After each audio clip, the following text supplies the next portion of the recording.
हमारा एमसी एक ऐसे गेमिंग वर्ल्ड में फंस जाता है जहां पर उसे खुद नहीं पता कि वह गेमिंग वर्ल्ड में फंस चुका है। उसे तो लगता है कि वह गेम खेल रहा है और इसकी स्टोरी भी काफी ज्यादा यूनिक है, तो वीडियो के अंत तक जरूर देखना। और चलो बिना देरी किए इसे स्टार्ट करते हैं। एपिसोड की स्टार्टिंग हमारे एमसी को दिखाने से होती है, जो कि कहता है मैं हूँ एक आरपी जंकी और एक कैजुअल गेमर। इससे कोई फर्क नहीं पड़ता आखिरकार मैं कौन सा गेम खेलूं, लेकिन जो भी गेम में खेलता हूँ उसको मैं अपने पूरे दिलों और जान से खेलता हूँ। जहाँ पर उसके सामने वाला मॉन्स्टर उसके ऊपर अटैक करता है, लेकिन हमारा एमसी उसके अटैक को डॉज कर लेता है और वहां से तेजी से दौड़कर वहां से भागने लगता है। हालांकि जिस रोल को भी मैं प्ले करता हूँ उसके लिए मेरे मन में कोई भी रिग्रेट नहीं होता है। उसके पीछे वही मॉन्स्टर पड़ा हुआ होता है। वह कहता है क्या तुम भागने में बिजी हो, तुम्हारे कितने बेकार के मैनर्स हैं ह्यूमन, जाओ और मर जाओ। और ऐसा कहकर वह हमारे एमसी पर अटैक कर देता है, जो कि सीधा हमारे एमसी से हिट हुआ होता है। वह मन में सोचता है मुझे रिग्रेट तब तक नहीं था जब तक कि मैं इस गेम से लॉग आउट नहीं कर पाया। यह बेकार का कचड़ा गेम आखिरकार मुझे इस तरीके के पेन से क्यों गुजरना पड़ रहा है। मैं तो अपने उस दुख दर्द पीड़ा भरे जीवन से बचने के लिए गेम खेलना चाहता था ताकि मुझे थोड़ी खुशी मिल सके, या मैं तो बस। और वह मॉन्स्टर कहता है हे तुमने अपनी उस बेकार की बॉडी के साथ जैसे तैसे करके खड़ा होना मैनेज कर लिया। हाँ सिर्फ मर जाओ, आखिरकार तुम्हारे जैसा एक कचड़ा कर भी क्या सकता है। वैसे भी तुम मरना चाहते हो है ना। और एमसी मन में सोचता है नहीं, मैं चाहता हूँ इस बेकार के रोल प्लेइंग गेम को छोड़ना और घर जाना।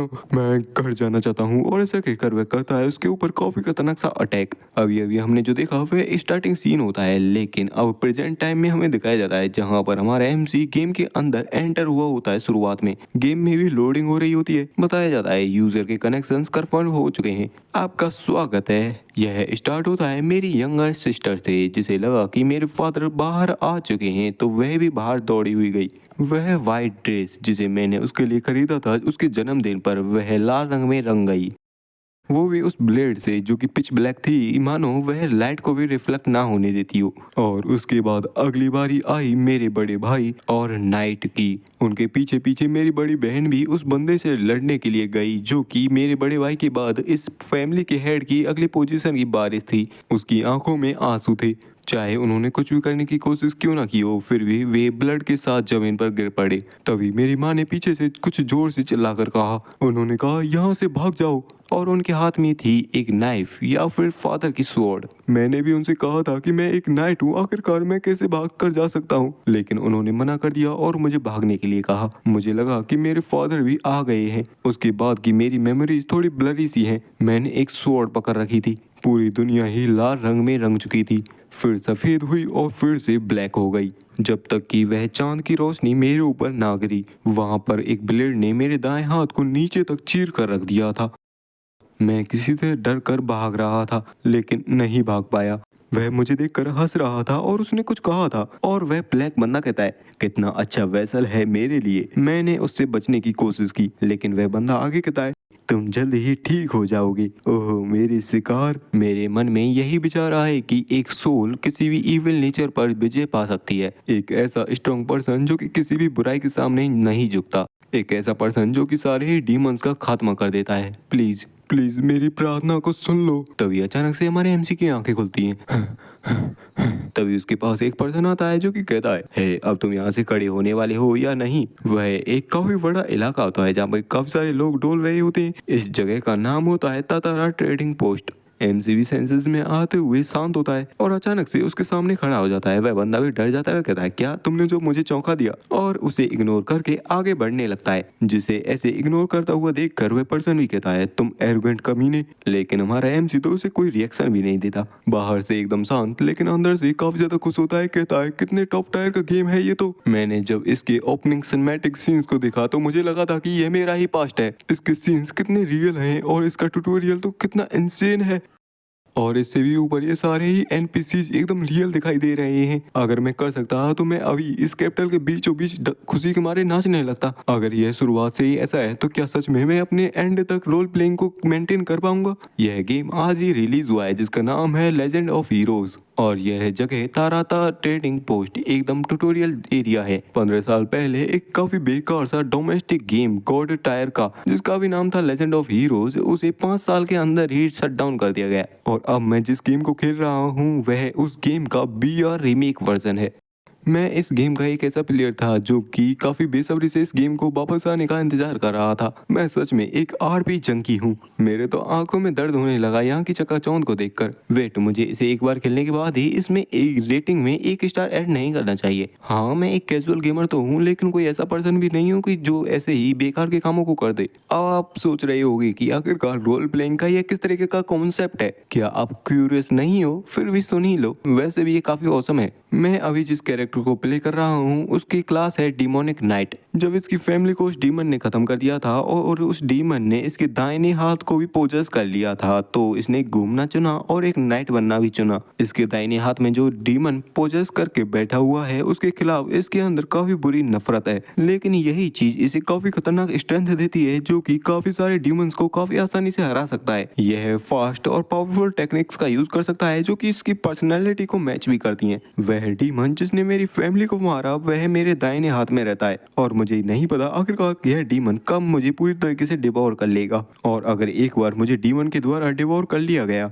ये जो लोग मेरे आसपास हैं ये भी मेरी फैमिली की तरह ही मारे जाएंगे, वो भी किसी और के हाथों से नहीं बल्कि खुद मेरे हाथों से। इस आउटकम को जानने के बाद मुझे दूसरे लोगों के साथ कांटेक्ट करने से भी डर लगता है, क्योंकि आखिरकार मुझे यह भी तो नहीं पता आखिरकार वह डीमन मुझे कब डिवोर कर लेगा और यह खात्मा कब हो जाए। मैं अपनी उस लोनलीनेस को अपनी शार्प पर्सनैलिटी के अंदर छुपाता हूँ और यही एग्जैक्टली मेरे कैरेक्टर का कॉन्सेप्ट है। इस कॉन्सेप्ट को इम्प्लीमेंट करने में मुझे 100,000 वॉन्स लग गए थे, लेकिन मेरे अंदर कोई भी रिग्रेट नहीं है। लेकिन वो बेकार का कमीना मेरे दाएं हाथ के अंदर रहता है। छोड़ो, आखिरकार यही तो है असली रोल प्लेइंग।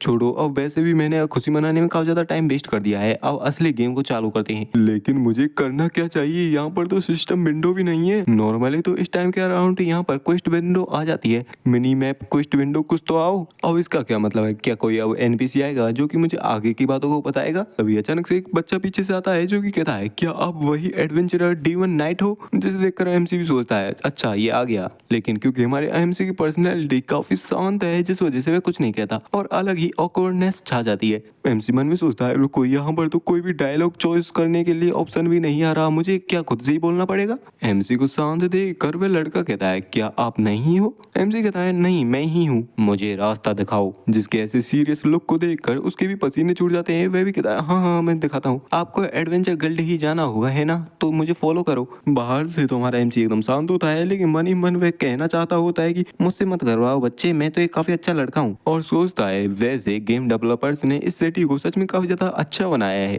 यहाँ तक कि यहाँ के एनपीसी भी काफी रियलिस्टिक लगते हैं। देखने से ऐसा लगता ही नहीं है कि वो कोई स्क्रिप्ट पढ़ रहे हो। वैसे भी इससे कोई फर्क नहीं पड़ता चाहे वो कितने ही रियल लगते हो, फिर भी आखिरकार वो है तो एनपीसी ही। वैसे भी ज्यादा लंबा टाइम नहीं हुआ जब से गेमिंग इंडस्ट्री में एआई आया है और इस एआई ने गेमिंग इंडस्ट्री को काफी तेजी से प्रोग्रेस कराया है। जहाँ पर वह लड़का हमारे एमसी को एक जगह पर लेकर आ चुका होता है। एमसी सामने की सीन को देखकर चौंक जाता है और उसके सामने होती है तातारा एडवेंचर गिल्ड। लड़का भी कहता है, क्लर्क मैं एक एडवेंचर को ले आया। बाहर से एकदम शांत, लेकिन अंदर ही अंदर मन में काफी सारे ख्याल चल रहे होते हैं। वो कहता है, वाओ इसका साउंड और इसके ग्राफिक्स कितने रियल हैं।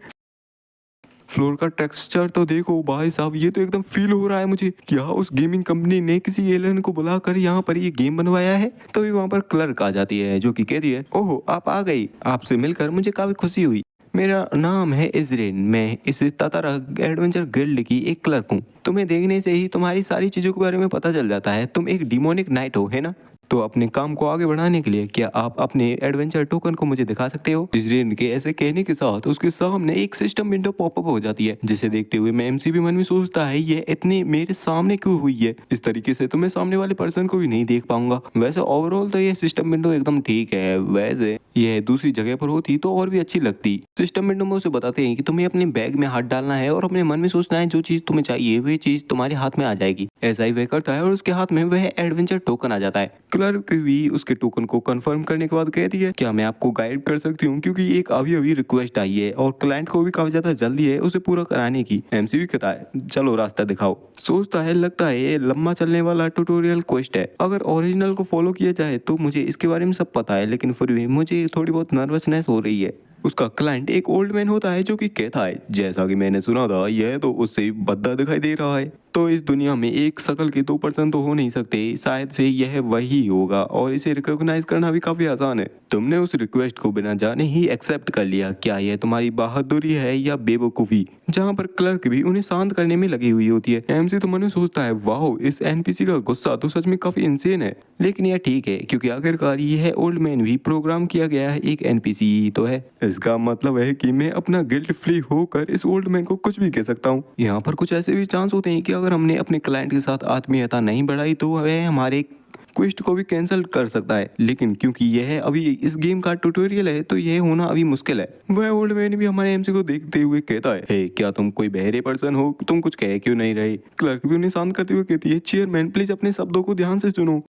एमसी भी सोचता है, ऑलराइट, मुझे जो कहना है वो मैंने डिसाइड कर लिया है। और एमसी कहता है, तुम्हें थोड़े मैनर्स सीखने चाहिए बुड्ढे। जिसकी बात को सुनकर सारे लोग दंग रह जाते हैं। जिनकी ऐसी शक्लों को देखकर एमसी भी मन में सोचता है, आखिरकार ये सारे एनपीसी इतना चौंके हुए क्यों हैं? नो वे, क्या ये सच में एनपीसी ही तो है ना? वैसे क्या अब वह टाइम नहीं हो गया है जब गेम के वे डायलॉग सामने आने चाहिए थे? हाँ, वो लिखे तो आते हैं नीचे सबटाइटल की तरह। वह लड़की भी सिचुएशन को संभालते हुए कहती है, डीमन नाइट, क्या आपने सच में बिना डिटेल्स को जाने ही इसमें वॉलंटियर किया है? एमसी भी सोचता है, क्या मुझे ऐसा करने की जरूरत है? गेम जो करवाएगा मुझसे, मुझे तो वही करना है ना। वैसे इनके रिएक्शंस कितने रियलिस्टिक हैं इनकी, और एक गेम एडिक्ट होने के नाते ये तो मुझे काफी अच्छा लग रहा है। और सीरियस होते हुए अपनी पर्सनालिटी के अकॉर्डिंग उस लड़की से कहता है, तो तुम कह रही हो कि जिसका मुझे खात्मा करना है वह मुझे खतरे में डाल सकता है? क्या वे विकार के कीड़े? सीरियसनेस को समझते हुए वह भी शांत हो जाती है। पीछे खड़ा लड़का कहता है, अरे इसके अलावा जल्दी से करो और उस कमीशन को स्टार्ट करो।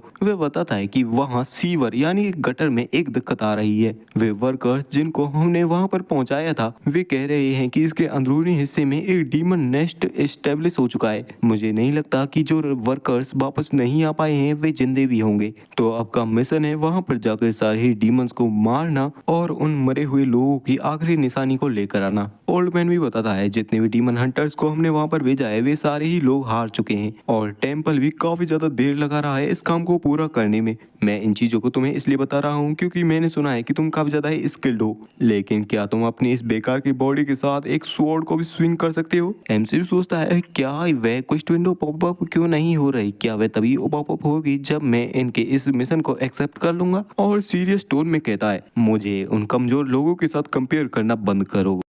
वैसे भी आखिरकार वहां पर सिर्फ गटर को ही तो साफ करना है। ओल्ड मैन भी कहता है, कितना एरोगेंट है ये। एमसी भी मन में सोचता है, मैंने इस तरीके का एक्ट तो कर दिया लेकिन इनका रिएक्शन काफी ज्यादा रियलिस्टिक है जिसे तो मैं खुद को भी एक्सप्लेन नहीं कर सकता। वैसे भी हाइपर रियलिस्टिक एनपीसी होना काफी अच्छा है उनकी कंप्लेन सुनने से। तो तुम मिशन को एक्सेप्ट कर रहे हो है ना? एमसी भी कहता है, हाँ। क्लर्क भी बताती है, तो मैं तुम्हारे लिए एक कॉन्ट्रैक्ट बना रही हूँ। तुम्हारा मिशन है उस नाले में जितने भी डीमंस हैं उन सभी को मारना और एक ऑप्शनल मिशन भी है, वहां पर गए जितने भी वर्कर्स हैं उनकी आखिरी निशानी को तुम्हें लेकर आना है। उस लड़के से पूछती है कि आखिरकार कितने वर्कर्स वापस नहीं लौट कर आए हैं? वह भी बताता है कि तेरे नहीं आए। क्लर्क भी पूछती है, इस मिशन की डेडलाइन क्या रखनी है? वह लड़का बताता है 1 महीना, लेकिन क्योंकि यह काफी लंबे रास्ते से चलकर आया है तो मैं इसे 2 दिन एक्स्ट्रा दे देता हूँ। एमसी भी सोचता है, मैं यहाँ तक आ गया फिर भी क्वेस्ट विंडो पॉपअप क्यों नहीं हुई? क्या ये सारी ही चीजें एनपीसी के साथ मेरे डायलॉग के साथ ही चलेंगी? वह लड़की बताती है कि तुम्हें मिलने वाला रिवॉर्ड होगा 4 लाख गैल्स का, लेकिन 5% हमारा कमीशन लग जाएगा तो तुम्हें मिलेंगे 3,80,000 गैल। एमसी भी सोचता है, क्या 3,80,000 गैल? क्या ये एक ट्यूटोरियल क्वेस्ट के लिए काफी बड़ा रिवॉर्ड नहीं है? लेकिन आखिरकार वे कमीशन फीस क्यों ले रही हैं? लेकिन आखिरकार यह सिस्टम ही तो है ना, तो मैं 5% को तो इग्नोर कर सकता हूँ। लेकिन मुझे ऐसा क्यों लग रहा है कि मुझे ठगा जा रहा है? कुछ खाली खाली सा महसूस हो रहा है। लेकिन अंत में हमारा एमसी भी साइन कर देता है उन कॉन्ट्रैक्ट पर। क्लर्क भी हंसते हुए कहती है, आपका अब कॉन्ट्रैक्ट बनाया जा चुका है, जब भी आपका मिशन कंप्लीट हो जाए तो आप मुझसे आकर मिलना।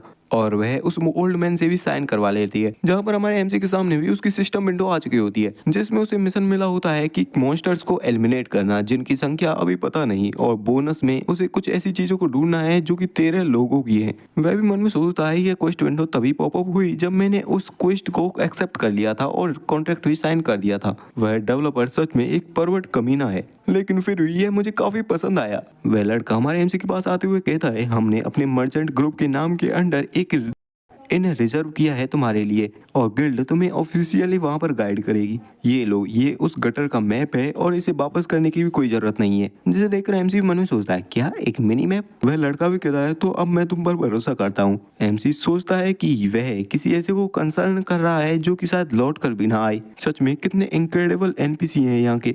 मैं इस तरीके से नर्वस फील कर रहा हूँ जैसे कि मैं कोई थिएटर स्टेज पर जाने वाला हूँ। और सीरियस होते हुए कहता है, जब तक मुझे पे किया जाएगा तब तक मेरा फेल होने का कोई भी चांस नहीं है। जहाँ पर अगला सीन दिखाया जाता है हमें उसी गटर वाले गेट का, जहाँ पर हमारा एमसी भी खड़ा हुआ होता है। वह बंदा भी हमारा एमसी से कहता है, मैं तुम पर सच में भरोसा करने वाला हूँ क्योंकि उन डीमंस ने मुझे सच में काफी बड़ा सरदर्द दे रखा है। जहाँ पर उसके पास एक काफी खतरनाक स्वॉर्ड होती है जो कि अपने सामने वाले किसी भी चीज को पूरी तरीके से क्रश करके रख सकती है और अपने सामने वाले अपोनेंट के अंदर डर भी बैठा सकती है। और इसी वजह से मैं इस 2-हैंडेड स्वॉर्ड को लेकर आया हूँ। अगले ही पल उस स्वॉर्ड के साथ वह एक रेड मॉन्स्टर को खत्म कर देता है, लेकिन तभी वह किसी चीज को देखकर चौंक जाता है क्योंकि उस स्वॉर्ड की ड्यूरेबिलिटी सीधा 100 से 99 पर पहुंच चुकी होती है। आखिरकार इतनी तेज आवाज क्यों हुई और इसकी ड्यूरेबिलिटी भी काफी तेजी से घट गई। यह गटर पहले से ही काफी संग्रह है तो मुझे बड़े वेपन्स का यूज नहीं करना चाहिए, मुझे कुछ और को ट्राई करना चाहिए। उसने निकाल ली होती है एक लॉन्ग स्वॉर्ड जो कि काफी अच्छी है बैलेंस और प्रतिभा को निखारने में। और हमारा एमसी जो है तैयार हो जाता है, कहता है ऑलराइट अब मैं तैयार हूँ हंट करने के लिए।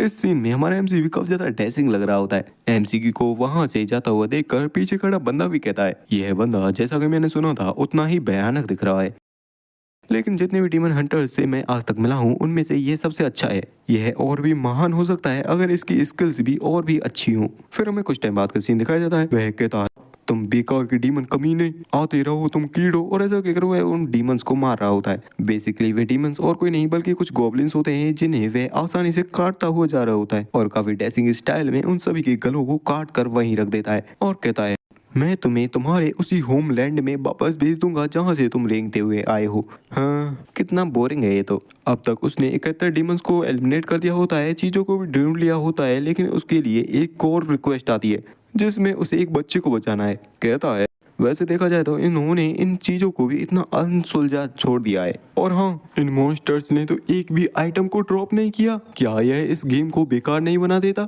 कोई भी आश्चर्य की बात नहीं है क्योंकि स्टार्टिंग से ही वे ट्यूटोरियल कस्ट में सच में काफी ज्यादा ही मनी दे रहे हैं, तो आखिरकार वे और कोई चीज क्यों ही देंगे। ये गॉब्लिन्स मुझे सच में काफी ज्यादा अनोइंग लगते हैं, लेकिन यहाँ पर उनसे भी ज्यादा प्रॉब्लमैटिक चीज है। तो ये बंदा मुझे यहाँ पर देख रहा है, जहाँ पर अगले पल हमारे एमसी ने अपनी तलवार के साथ उन सारी जड़ों को काट दिया होता है जिनसे वह लड़का बंधा हुआ होता है। वह भी नीचे गिरने लगता है, वह भी चिल्लाता है, लेकिन हमारा एमसी उसके पाँव को पकड़कर वहीं हवा में लटका देता है। वह लड़का कहता है, आपका शुक्रिया, जिसके साथ उसकी जो ऑप्शनल रिक्वेस्ट होती है वह भी कंप्लीट हो जाती है किसी बच्चे को बचाने की। वह सोचता है, क्या मैंने उस सिनेमैटिक सीन में जो बच्ची देखी थी यह उससे थोड़ा बड़ा नहीं दिख रहा? एक बार फिर से अगर मेरे क्लास की सेटिंग्स को देखा जाए तो वह डीमन जिसने मेरी छोटी बहन को मारा था वह मेरे दाएं हाथ के अंदर ही रहता है। यह तो सच में काफी ज्यादा बड़ा मिरेकल है कि यह अभी तक पागल नहीं हुआ है। चलो चाहे जो भी हो, आखिरकार इस बच्ची को तो बचा पाया, उस बच्ची की तरह नहीं जिसे मैं चाहकर भी नहीं बचा पाया, वह बुरी मौत मरी। मैं कोई ऐसा पर्सन नहीं हूँ जो कि इस चीज पर एक लंबी स्पीच दूं कि ये बच्चा मुझे एक अपनी बहन की याद दिलाता है, लेकिन मेरा यह कैरेक्टर बच्चों के प्रति थोड़ा सॉफ्ट है, लेकिन इस डीमन वाले हाथ से उस बच्चे को सहलाना ये थोड़ा ज्यादा हो जाएगा। और उस बच्चे से कहता है, कमजोरों को प्रोटेक्ट करना यही तो नाइट की ड्यूटी होती है। लड़का भी कहता है, क्या तुम एक नाइट हो? वह भी कहता है, ऑफ कोर्स, और मन में सोचता है, अब मैं किसी बच्चे के साथ तो गलत बातें नहीं करने वाला ना। वैसे तुम यहाँ पर ट्रैप कैसे हो गई? वह बच्चा भी बताता है, ओह वो मेरी मॉम यहाँ पर इस गटर को साफ करने आई थी और वे वापस नहीं लौटी, तो मैं तो बस अपनी मॉम को ढूंढने आया था और कुछ नहीं, मुझे माफ करना। एमसी भी कहता है, यह तुम्हारी जॉब नहीं है, तुम्हें बड़े लोगों पर भरोसा करके वेट करना चाहिए था। वह लड़का फिर से माफी मांगने लगता है, लेकिन हमारा एमसी तो अपने मन के ख्यालों में ही उसे गले लगाते हुए कहता है, अरे बच्चे, तुम तो किसके लिए माफी मांग रहे हो? तुम तो ऐसे बच्चे हो जो कि अपनी माँ के लिए इतनी कठिनाइयों को झेला, तुम तो सच में मुझे रुला रहे हो। लेकिन रियलिटी में वह कहता है, मुझसे माफी मांगने की कोई जरूरत नहीं है, मैं वो पर्सन नहीं हूँ जिसे इसे रिसीव करना चाहिए। फिर उसने लोगों की जितनी भी चीजों को इकट्ठा किया होता है वह उन सभी चीजों को उस लड़के को दिखाता है, और वह लड़का अपनी माँ की चीज को ढूंढ लेता है। वह लड़का इतनी बुरी तरीके से रो रहा था, ना तो मैं उसे चुप करा सका, ना ही उसे पीछे छोड़ सका। उस थके हुए बच्चे को मुझे अपनी बाहों में ही लटका कर लाना पड़ा। मैंने सुना था कि वीआर गेम्स एनपीसीज के लिए एक्टर्स की परफॉर्मेंस को कैप्चर करते हैं, तो इस एनपीसी बच्चे के लिए भी किसी चाइल्ड एक्टर ने परफॉर्म किया होगा, तभी यह इतनी अच्छे से रो पा रहा था। मुझे पता है कि ये एकदम फेक है, फिर भी इसे पूरी तरीके से फेक ट्रीट कर पाना मेरे लिए मुश्किल है। सच में मुझे काफी खुशी है कि यह सिर्फ एक गेम है। सिस्टम उसे प्यूरिफिकेशन के बारे में बताता है। डिमोनिक स्पेस को होली डिवाइन पावर्स या प्योर फ्लेम्स के द्वारा जलाकर उसे प्योरीफाई किया जाता है। अगर ऐसा नहीं किया जाए तो वहां पर एक बार फिर से डीमंस अपीयर हो सकते हैं। तो प्लीज ये इंश्योर करें कि इस जगह पर फिर से वे डीमंस अपीयर ना हो सके। एमसी सोचता है अगर मैंने उस मैसेज को उस टाइम पर और भी ध्यान से पढ़ा होता तो मुझे थोड़ा कम रिग्रेट होता। अगला सीन हमें एक बंदे का दिखाया जाता है जो कि गिल्ड में भागता हुआ आता है। वह कहता है एक इमरजेंसी रिक्वेस्ट है, हमारे मर्चेंट ग्रुप्स ने पास ही में एक फ्लेयर को फायर किया है और उसका रंग लाल है, वहां पर काफी सारी कैजुअलिटीज हो सकती हैं। यह सच में काफी बड़ी इमरजेंसी है। जहां पर हमें उन मर्चेंट ग्रुप्स का सीन दिखाया जाता है, यहाँ पर काफी सारे लोगों को खत्म कर दिया जा चुका होता है मॉन्स्टर्स के द्वारा। वहीं पर एक बंदा काफी डरा हुआ पेड़ के पीछे छुप कर बच रहा होता है और वे सारे मॉन्स्टर्स उसके आसपास ही घूम रहे होते हैं। हमें हमारे एमसी के मर्चेंट गिल्ड में पहुंचने से पहले का सीन दिखाया जाता है। एमसी बताता भी है जब हम उस गटर से बाहर निकले थे तभी ये बच्चा होश में आया था और वह बच्चा कहता भी है मेरी मॉम गॉड के साथ रहकर खुश रहेंगी, है ना। एमसी हाँ करता है और मन में सोचता है अगर यहाँ का कोई गॉड भी होगा तो वह इस गेम का डेवलपर ही हो सकता है। अगर वह डेवलपर कोई साइको नहीं हुआ तो वे खुश ही रहेंगी। लेकिन रियलिटी में वह कहता है ये सच में काफी ज्यादा डिस्टर्बिंग है। तभी वह लड़की वहां से निकल कर आ रही होती है। वह कहती है एडवेंचरर आपको यहाँ पर क्या चीज ले आई। और रुको यह बच्चा। एमसी बताता है यह उन लेबर्स में से किसी एक का बच्चा है और यह अपने पेरेंट्स को ढूंढने के लिए वहां पर गया था और आगे की डिटेल्स तुम खुद ही इससे पूछ लो और हाँ इसे भी पकड़ो। वह भी कहती है ये क्या है। ये उन्हीं लोगों की आखिरी निशानियां हैं और इस बच्चे के पास इसकी माँ की आखिरी निशानी है। वह भी कहती है क्या ये 13 लोगों की निशानियां हैं। एमसी भी कहता है तो आखिरकार तुम्हें ये किस तरीके की दिख रही हैं। वह भी कहती है नहीं इन चीजों को मैं अपने क्लाइंट्स को दे दूंगी और ये एडवेंचरर टोकन्स गिल्ड के बिहार पर मैं इन सभी को डीपेस्ट ग्रेटिट्यूड शो करती हूँ। एमसी भी सोचता है हाँ ग्रेटफुल तो होना चाहिए क्योंकि आखिरकार इन सारी चीजों को मैंने पूरे गटर में ढूंढा था। लेकिन इसकी ऐसी रुंधी हुई आवाज के साथ ये थैंक यू सुनने के बाद मेरी सारी फ्रस्ट्रेशन गायब हो चुकी है। लड़की भी कहती है क्या आप आज सिर्फ इतना ही हंट करने वाले हो। एमसी भी सोचता है क्या ये क्या कह रही है, आखिरकार एक प्लेयर अपनी हंटिंग को क्यों ही रोकेगा। वह लड़की भी हमारे एमसी को शांत देखकर कहती है क्या आप फिर से उसी गटर में वापस जाने वाले हो, लेकिन आपको ये थोड़ा ब्रेक ले लेना चाहिए ना। ये क्या कह रही है, क्या ब्रेक। मैंने पूरी डाइव मारने के लिए तो अपना पूरा सेविंग अकाउंट तोड़ दिया। डाइव मारने से मेरा मतलब है गेमिंग मशीन में पूरे 24 घंटे रहना, ना खाना खाने की जरूरत ना सोने की जरूरत।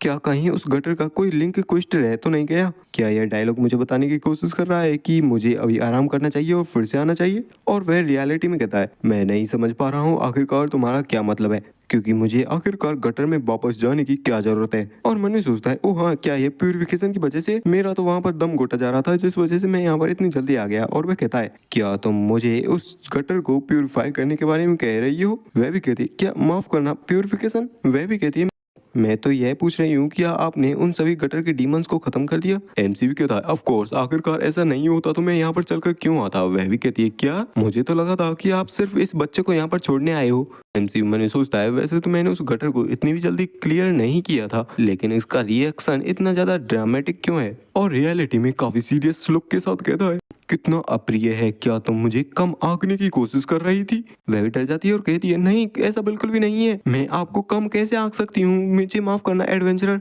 और हम इस बच्चे का ध्यान रखेंगे जिसे आपने बचाया है। अगर आप थोड़ा इंतजार करें तो मैं आपके क्लाइंट को भी लेकर आती हूँ। सोचता है तो इस टाइम में मुझे अपनी स्किल विंडो को देख लेना चाहिए और पहले ही लेवल अप कर लेना चाहिए। जहाँ पर सिस्टम विंडो आती है बताया जाता है तुम्हारे सारे ही मिशन कंप्लीट हो चुके हैं, अब तुम्हें सिर्फ क्लाइंट से बात करनी है। अगले ही पल उसके सामने रखा होता है पैसों का थैला और कहते हैं कि देखो ये रहे तुम्हारे 4 लाख गेल। एमसी में सोचता है सच में यह डेवलपर तो एकदम ब्रूटल है, यहाँ पर रुपए सिर्फ क्वेस्ट द्वारा ही कमाए जा सकते हैं। मेरे टाइम पर तो क्वेस्ट से सिर्फ बेकार की चीजें मिलती थी और मॉन्स्टर्स को मारने से जो ड्रॉप मिलती थी उससे मुझे काफी सारे रुपए मिल जाते थे। लड़का कहता है हमने तुम्हारी ब्रोकरेज फीस को भी कवर कर दिया है और डीमन से मिलने वाली लूट से तुमको काफी अच्छा प्राइस पे किया है हमारा। एमसी भी मन में सोचता है इसके बारे में सोचा जाए तो यहाँ पर एक स्किल है लाइफ स्किल्स में नेगोशिएशन की स्किल, जिसके साथ शायद से मैं ज्यादा रुपए कमा पाऊँ, लेकिन उसकी यह स्किल लेवल 1 की होती है। वेल अगर मुझे इसके बारे में पता भी हो तो भी मैं कॉम्बैक्ट के स्किल्स को ही चुनूंगा।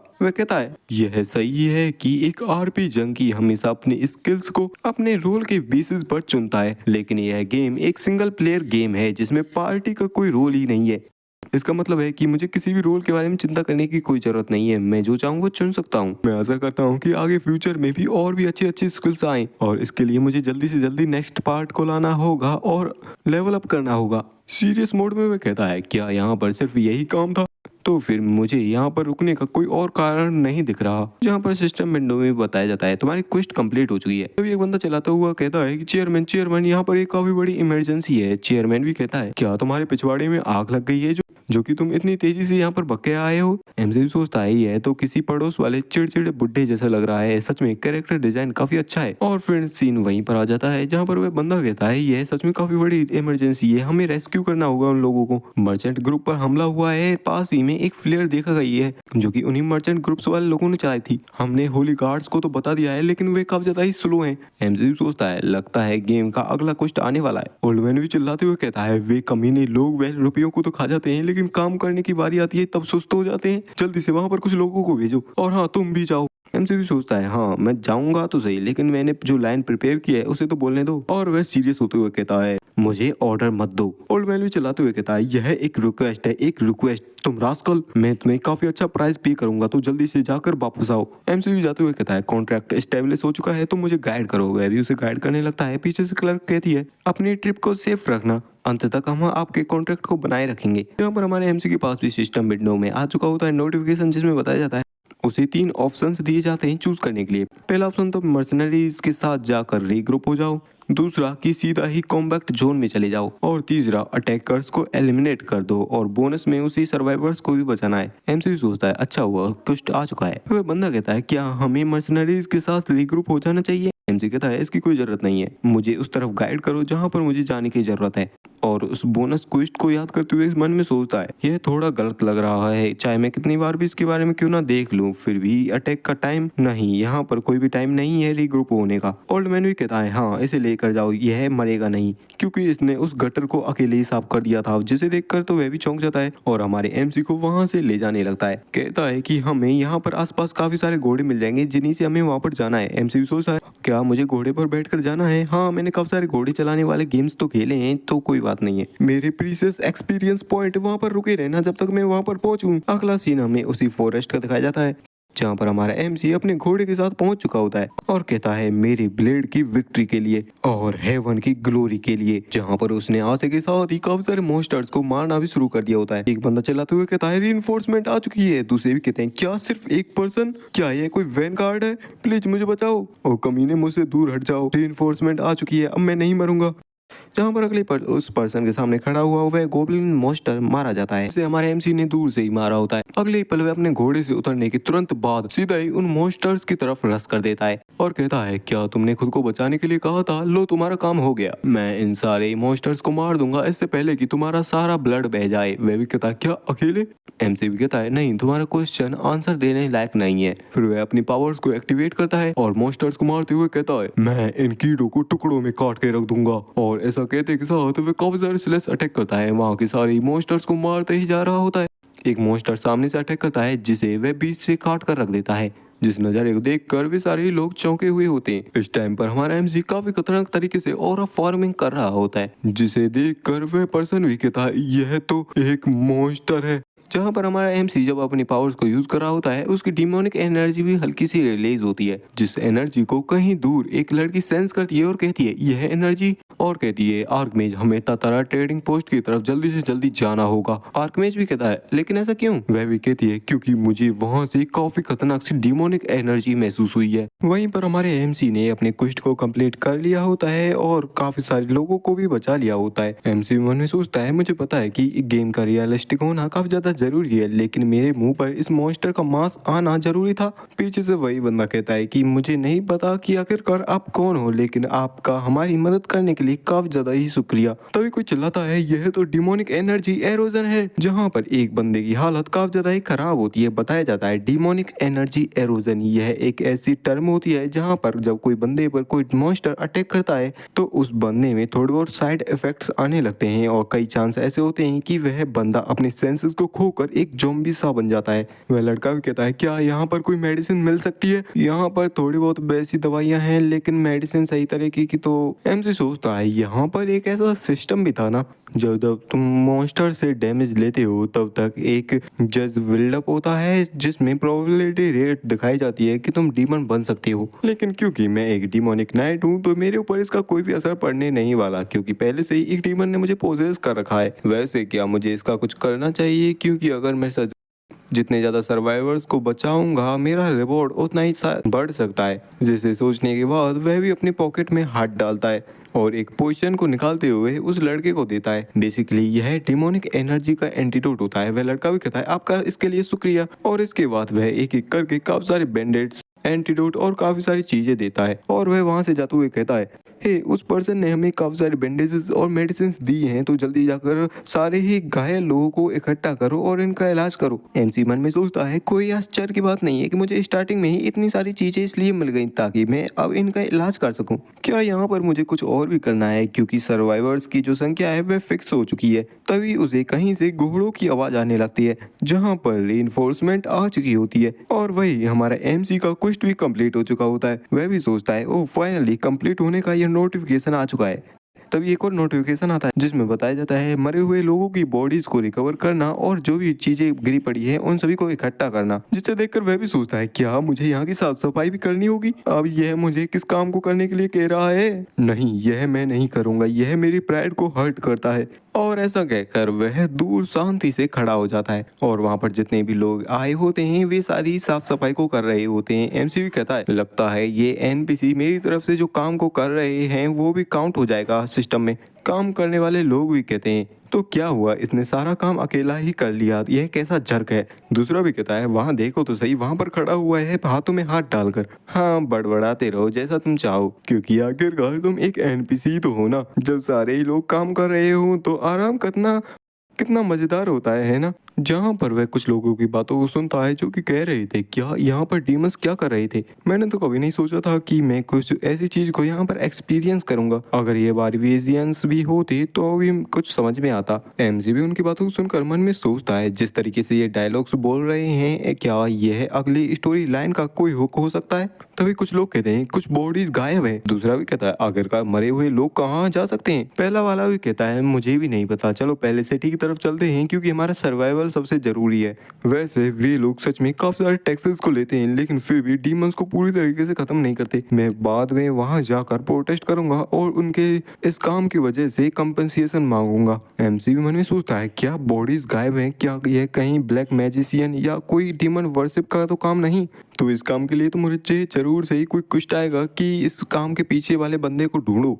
जहाँ पर हमारा एमसी फिर सिस्टम की तरफ देखता है। बताया जाता है कि सारी बॉडीज को रिकवर कर लिया गया है और सारी ही चीजों को इकट्ठा कर लिया गया है। एमसी भी कहता है चलो ठीक है तो चलते हैं। अगला सीन हमें उसी बुढ़े का दिखाया जाता है जो कि कहता है काफी अच्छा काम किया। एमसी भी कहता है तुम्हें सिर्फ ये मेक श्योर करना है कि तुम मुझे ईमानदारी से पे करो। ओल्डमैन भी कहता है क्या तुम्हें मैं इतना गरीब दिख रहा हूँ कि मैं एक एडवेंचरर से चीटिंग करूंगा, वो भी रुपयों को लेकर। वेट, ओ हाँ, मैं तुम्हें एक और रिक्वेस्ट देना चाहता हूँ। एमसी भी कहता है बताओ उस रिक्वेस्ट को। लड़का भी कहता है कि हमारे पास तो ऐसा कोई भी टास्क नहीं है जिसके लिए हमें किसी नए मर्सनरी को हायर करना पड़े। चेयरमैन भी कहता है यहाँ पर ऐसा कौन सा टास्क हो सकता है। हाँ, वही टास्क है डीमंस का एक्सटर्मिनेशन, जिसकी लोकेशन है नॉर्थ वेस्ट फॉरेस्ट में। वह लड़की भी कहती है माफ करना सर, लेकिन उस लोकेशन को तो पहले ही हमारी एडवेंचर गिल्ड द्वारा दूसरे एडवेंचरर को दे दिया गया है ना। ओल्ड मैन चिल्लाते हुए कहता है मैं इससे थक चुका हूँ, वहां से ऐसी कोई भी न्यूज नहीं आई है कि इस मैटर को रिजॉल्व कर दिया गया है। क्या तुम्हें कोई आइडिया भी है कि उस नॉर्थर्न फॉरेस्ट के लोग कितने डर में होंगे। अब मेरा और भी ज्यादा इंतजार करने का कोई भी इंटेंशन नहीं है क्योंकि मैंने अब इसकी स्किल्स को देख लिया है, तो मैं इसे ही वहां पर भेजने वाला हूँ। एमसी मन में सोचता है वैसे तो ये बुढ़ा काफी ज्यादा ही गुस्सैल है, लेकिन फिर भी यह दूसरे लोगों के बारे में भी सोचता है। मुझे इसका कैरेक्टर सच में काफी पसंद आया। एमसी रियलिटी में कहता है तो मुझे सिर्फ वहाँ नॉर्थर्न फॉरेस्ट में जाकर डीमन को खत्म करना है ना। ओल्ड मैन भी कहता है हाँ इतना ही। वह लड़की भी कहती है कि अगर आप इतना ही ज्यादा जोर डाल रहे हैं तो मैं इसके बारे में कुछ देख लूंगी, लेकिन आखिरकार उस एडवेंचरर का क्या होगा जिसके बारे में आप पहले कह रहे थे, जिसे इस रिक्वेस्ट को भी दिया गया था। ओल्ड मैन भी चिल्लाते हुए कहता है तुम क्या चाहती हो मैं उसके लिए क्या करूं, वह तो उसकी स्किल्स की ही कमी थी ना, इसी वजह से उसे छोड़ा गया है। लड़की भी कहती है फिर भी कम से कम हमें उसकी कैंसिलेशन फीस तो देनी ही होगी ना। लड़का भी कहता है तो आपने जब इस रिक्वेस्ट को ले ही लिया है तो अब इसमें कुछ भी नहीं किया जा सकता, क्योंकि अब काफ़ी ज़्यादा लेट हो चुका है, तो मैं आपको आपके एंड में ले जाता हूँ। और कहता है कि बाकी की डिटेल्स को हम रास्ते में डिस्कस कर लेंगे। फिर हमें अगले दिन का सीन दिखाया जाता है। एमसी को भी सिस्टम विंडो में बताया जाता है कि उसे नॉर्थर्न फॉरेस्ट में जाना है, जहाँ पर वह कैरेज में बैठ कर नॉर्थर्न फॉरेस्ट में जा रहा होता है। और वह मन में सोचता है आखिरकार यह किस तरीके का गेम है। सही बताऊं तो मेरी टांगे इस टाइम पर कांप रही हैं बहुत बुरी तरीके से। 10 घंटे तक इस कैरेज में राइड करना, क्या सच में इस घटिया से गेम में कोई भी स्किप करने का फंक्शन नहीं है? आखिरकार मैं इसमें किस तरीके की धन संपत्ति के बारे में सोच रहा था। चलो कम से कम यह लड़का तो मुझे एडमायर करने वाले निगाहों के साथ तो देख रहा है ना, यही मुझे काफ़ी कंफर्ट कर रहा है। इसे इंड्योर करो और भी ज़्यादा इंड्योर करो, जैसे ही ये क्वेस्ट कंप्लीट होगा मेरी संपत्ति दोगुनी हो जाएगी। इनमें एक रात गुजारने के बाद अगली सुबह जल्दी ही और मुझे मेवल मर्चेंट ग्रुप द्वारा असिस्ट भी किया गया, जिन्होंने मुझे गाइड भी किया था। लड़का भी कहता है मैं आपसे अभी जाने के लिए तो नहीं कहूँगा, लेकिन आपके काफ़ी ज़्यादा उपकार होगा अगर आप इस क्वेस्ट को जितना जल्दी हो सके उतना जल्दी कंप्लीट कर दें। तो एमसी सीधा कहता है कि आखिरकार मेरी पेमेंट कितनी होने वाली है। वे लोग भी बताते हैं इस क्वेस्ट पर जो बाउंटी रखी गई है वह है 7 लाख गेल। जिस बात को सुनकर एमसी भी मन में काफ़ी ज़्यादा चौंक जाता है और वह कहता है और उसके आगे क्या?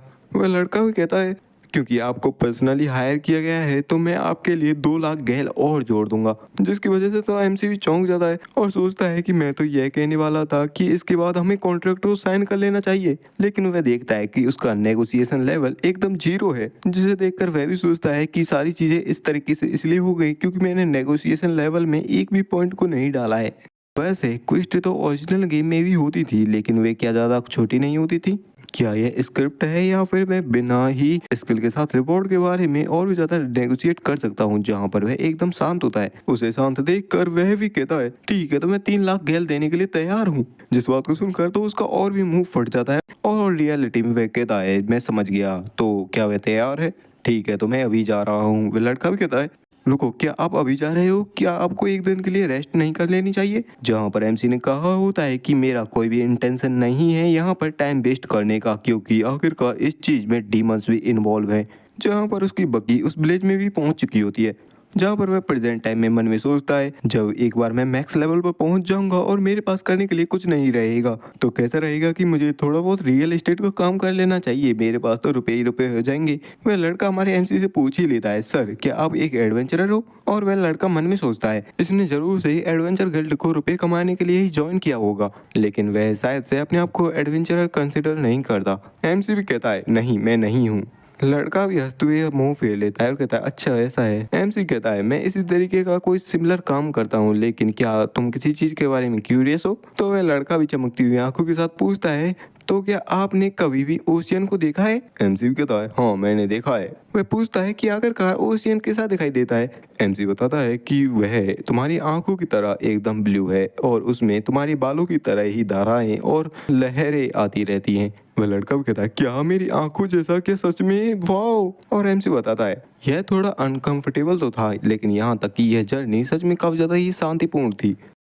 लेकिन यहाँ पर कुछ ऐसा हुआ जिसकी मुझे उम्मीद नहीं थी। अगले सीन में हमें हमारे एमसी को नॉर्दर्न फॉरेस्ट में दिखाया जाता है, जो कि उसी डीमन को ढूंढ रहा होता है। वह सिस्टम विंडो की तरफ देखता है, जहाँ पर वह अपनी एक स्किल जिसका नाम है सर्च, उससे वह किसी भी बंदे को ढूंढ सकता है, उसका यूज कर रहा होता है। सोचता भी है मुझे तो लगा था कि मुझे यह पूरा फॉरेस्ट छानना पड़ेगा ताकि मैं उस डीमन को ढूंढ सकूं, लेकिन अब मेरे पास यह स्किल आ चुकी है। तभी नोटिफिकेशन आती है जिसमें बताया जाता है कि एक हॉस्टाइल 10 मीटर की रेंज में देखा गया है, जिसे पढ़ते के साथ एमसी भी सतर्क हो जाता है। उसके सामने एक पर्सन आता है जो कि कहता है एक ह्यूमन की तरह वॉर्ड होने के बाद तुमने गॉड को ही धोखा देने की कोशिश की। ऐसा कहते के साथ वह बंदी सीधा हमारे एमसी के ऊपर अटैक कर देती है, जिसे अपनी तरफ अचानक से आता हुआ देखकर एमसी भी अपनी स्वॉर्ड को तुरंत निकाल लेता है और करता है उसके अटैक को डिफेंड। और वह लड़की भी चलाते हुए कहती है भगवान के नाम पर मैं तुम्हें खत्म कर दूंगी। एमसी भी मन में सोचता है यह तो काफी ज्यादा हैवी है, इसकी वजह से मेरी स्वॉर्ड की ड्यूरेबिलिटी काफी तेजी से घट रही है।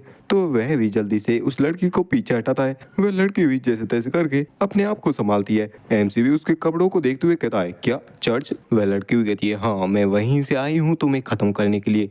जिस बात को सुनकर तो एमसी भी चौंक जाता है, उसे भी यकीन नहीं हो रहा होता है कि एक प्रेस्ट मुझे मारने आई है, और कहता है मैंने तो सुना था कि चर्च अच्छे लोगों से भरा हुआ है जो कि दूसरे लोगों पर दया दिखाते हैं भगवान के नाम पर। क्या तुम्हारे चर्च के लोग इसी तरीके के बेकार और वायलेंस करने वाले बन चुके हैं? वह लड़की भी कहती है कि आखिरकार एक डीमन की वायलेंस के बारे में बात करने की हिम्मत कैसे हुई। एमसी भी जब उसके शब्दों को सुनता है कि वह मुझे डीमन कह रही है, वो चौंक जाता है, कहता है क्या मैं? जिस तरीके से ये बात कर रही है जरूर से ही प्रीस्ट क्लास की होगी। तो क्योंकि यहाँ पर कोई भी क्वेस्ट पॉपअप नहीं हुआ है तो ना ही ये किसी इवेंट का पार्ट है ना ही स्टोरी का, तो आखिरकार यह लड़की मुझे डीमन क्यों कह रही है? मेरे पास तो कोई श्रापित चीज भी नहीं है।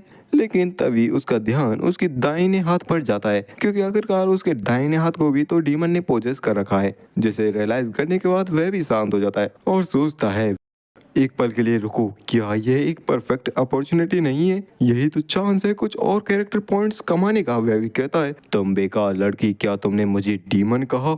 मेरी स्वॉर्ड की विक्ट्री और हेवन की ग्लोरी के लिए। वह लड़की चिल्लाते हुए कहती है आखिरकार एक डीमन की नाइट की तरह एक्ट करने की हिम्मत कैसे हुई? अपने आप को सबमिट कर दो और इस जजमेंट को फेस करो। एमसी भी कहता है यह तो इस बारे में सही है कि मैं एक नाइट की नकल कर रहा हूँ, क्योंकि मैं फॉर्मली तो कोई नाइट नहीं हूँ ना, इसी वजह से मुझे हॉनरेबल तरीके से फाइट करने की भी कोई जरूरत नहीं है। और ऐसा कहकर वह भी पीछे हट जाता है और वहीं अंधेरे में गायब हो जाता है। लड़की भी इस सीन को देखकर चौंक जाती है। वह कहती है क्या वह कमीना अब शैडोज में जाकर छुप गया?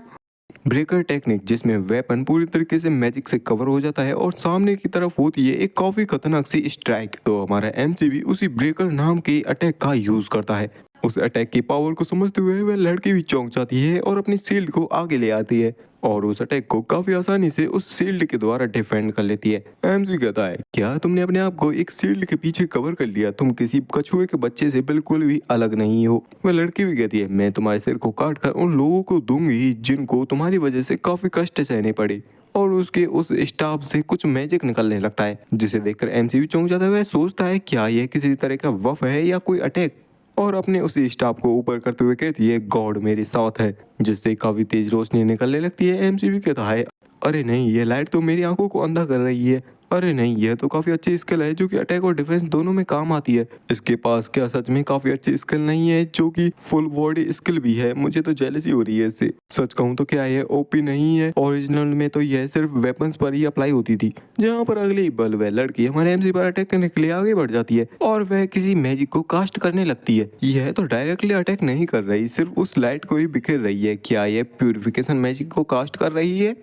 हालांकि प्रेस्ट क्लास के लोग काफी ज्यादा स्लो होते हैं, लेकिन इनका डिफेंस काफी अच्छा होता है, तो ये डायरेक्टली हिट कर पाने में भी काफी ज्यादा ही स्लो होते हैं। मुझे नहीं पता हमारे लेवल के बीच में कितना बड़ा गैप है, लेकिन फिर भी मैं सबसे ज्यादा ही फास्टर हूँ। जहाँ पर वह उसकी शील्ड पर काफी ज्यादा ही अटैक्स कर रहा होता है, लेकिन शील्ड पर तो कुछ फर्क ही नहीं पड़ रहा होता, जिसे देखकर वह भी सोचता है इसके पास तो सच में 100% गार्ड रेट है। हाँ, शील्ड को ब्रेक थ्रू कर पाना एकदम इम्पॉसिबल है। तो वह भी अपनी जगह से पीछे हटने लगता है। लड़की भी कहती है अगर तुम्हारे पास पीछे हटकर छुपने के लिए कोई जगह ना हो तो मेरे सामने आओ और मुझसे फाइट करो तुम ट्रेटर। एमसी भी रुकता है और सोचता है हाँ, मैं भी तो एग्जैक्टली कुछ ऐसा ही करने वाला था। जहाँ पर वह सीधा ही उस लड़की की तरफ बढ़ने लगता है और करता है उसकी शील्ड पर काफी खतरनाक सा स्लैश अटैक, लेकिन अपनी शील्ड से वह उस अटैक को आसानी से झेल लेती है। लेकिन तभी हमारा एमसी उसकी शील्ड पर चढ़ते हुए अगले ही पल उसके ऊपर आ जाता है। प्रीस्ट क्लास के पास वैसे भी काफी सारे हैवी इक्विपमेंट्स होते हैं, जिस वजह से वे काफी ज्यादा स्लो होते हैं। तो यह खत्म हुआ तुम पागल लड़की, और ऊपर से ही करता है काफी खतरनाक सा स्वॉर्ड अटैक। इस अटैक को संभालने में तो उसे भी काफी ज्यादा दिक्कत हो रही होती है और अगले ही पल वह उस लड़की के पीछे आ जाता है, क्योंकि डिमोनिक नाइट के पास होती है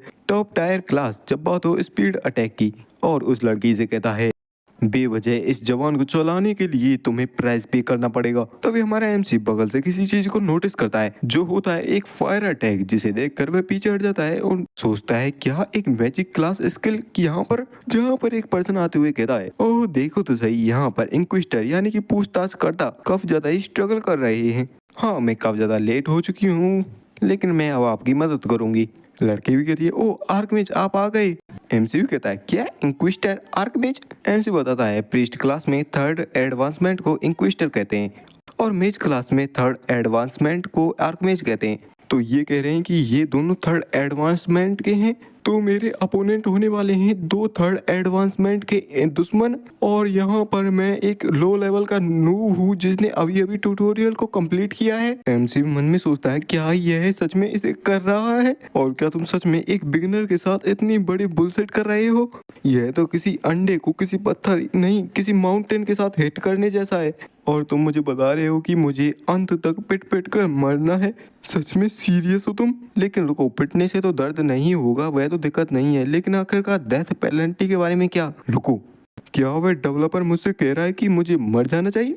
हाँ, ये सही है। काफी सारे गेम्स में मरना भी एक सिस्टम फंक्शन होता है। अगर मरना भी ट्यूटोरियल में है तो जो फंक्शंस अभी तक अनलॉक नहीं हुए हैं, मेरे मरने के बाद शायद से वे अनलॉक हो जाएंगे, क्योंकि ये सच में काफ़ी ज़्यादा रियलिस्टिक है। तो उनका भी मानना होगा कि मुझे कम से कम एक बार तो इसे एक्सपीरियंस करना ही चाहिए, चाहे अनकंफर्टेबल ही क्यों ना हो। हाँ, सच में काफ़ी ज़्यादा मज़ेदार डेवलपर। अब तो मैं शांत दिमाग के साथ मर सकता हूँ। तो अब क्योंकि मैं मरने ही वाला हूँ तो मुझे इतना ज़्यादा डरना नहीं चाहिए। अब क्योंकि यही मामला है तो मैं अपने तरीके से मरूंगा और जो कहना चाहूँ वो कहूँगा। एक आर्क में जिसे काफी बुद्धिमान सेज कहा जाता है, क्या यह सिर्फ पुरानी बात रह गई है? क्योंकि अब एक आर्कमेज एक बिगड़े हुए बच्चे के साथ मिलकर यहाँ से गुजरने वालों को धमका रहा है। लड़की भी चिल्लाते हुए कहती है, तुम ही वो पर्सन हो जो यहाँ पर सबसे ज्यादा फेक है, और अब तुम इनोसेंट होने का नाटक कर रहे हो। तुम ही तो वो हो जिसने डीमन के साथ कॉन्ट्रैक्ट बना रखा है।